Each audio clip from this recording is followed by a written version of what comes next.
Let's talk about aliens. We already mentioned it. Let's start just with the basic. What's your intuition as of today? This is a thing that could change day by day. But how many alien civilizations are out there? Is it zero? Is it a handful? Is it almost endless? Like the observable universe, or the universe is teeming with life?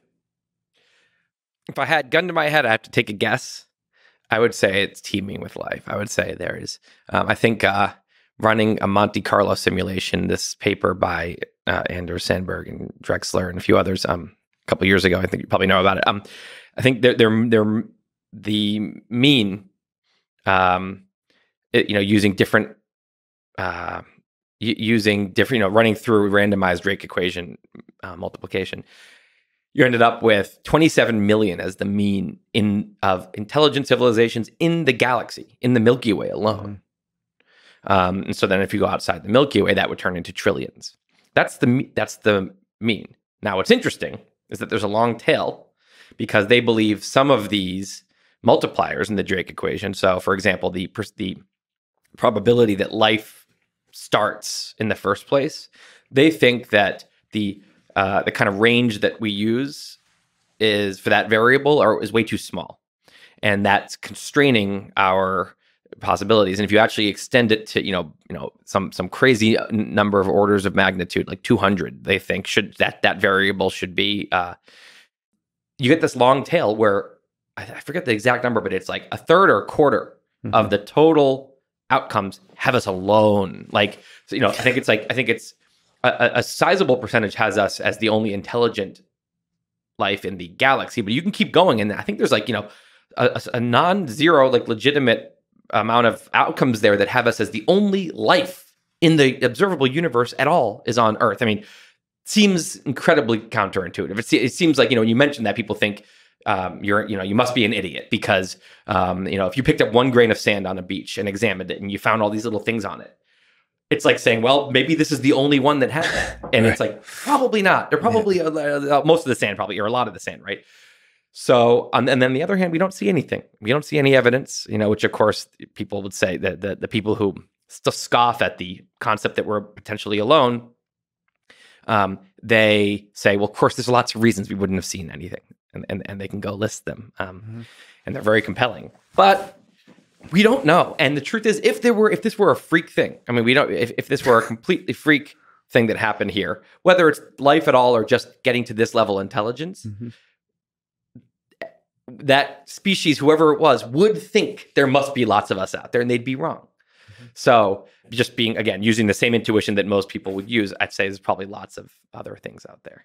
Yeah, and you wrote a great blog post about it. But to me, the two interesting reasons that we haven't been in contact, I too have an intuition that the universe is teeming with life. So one interesting is around the Great Filter. So the Great Filter is either behind us or in front of us. So the reason that's interesting is you get to think about what kind of things ensure the survival of an intelligent civilization or lead to the destruction of intelligent civilization. That's a very pragmatic, very important question to always be asking. And we'll talk about some of those. And then the other one is, I'm saddened by the possibility that there could be aliens communicating with us all the time.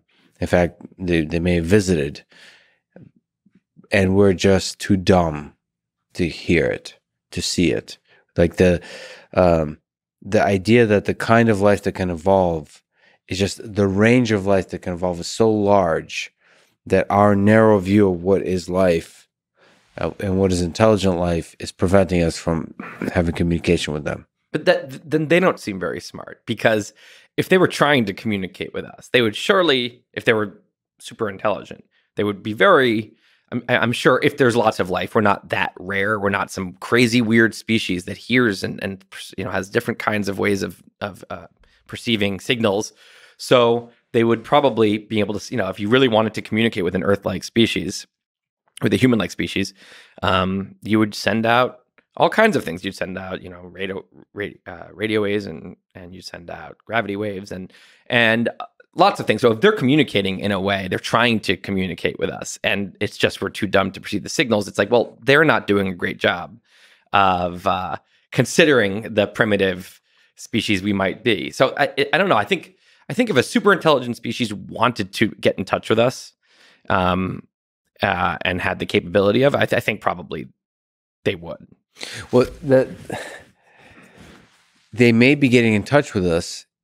They're just getting in touch with the thing that we humans are not understanding that they're getting in touch with us with. I guess that's what I was trying to say is there could be something about Earth that's much more special than us humans. Like the nature of the intelligence that's on Earth, or the thing that's of value and that's curious and that's complicated and fascinating and beautiful might be something that's not just like tweets, okay, like English language that's interpretable, or any kind of language or any kind of signal, whether it's gravity or radio signal that humans seem to appreciate. Why not the actual? It could be the process of evolution itself. There could be something about the way that Earth is breathing, essentially, through the creation of life and this complex growth of life. There's like it's a whole different way to view organisms and view life that could be getting communicated with, and we humans are just a tiny fingertip on top of that intelligence, and the communication is happening with the main mothership of Earth, versus us humans that seem to treat ourselves as super important, and we're missing the big picture. I mean, it sounds crazy, but our understanding of what is intelligent, of what is life, what is consciousness is very limited. And it seems to be, I'm just being very suspicious, it seems to be awfully human-centric.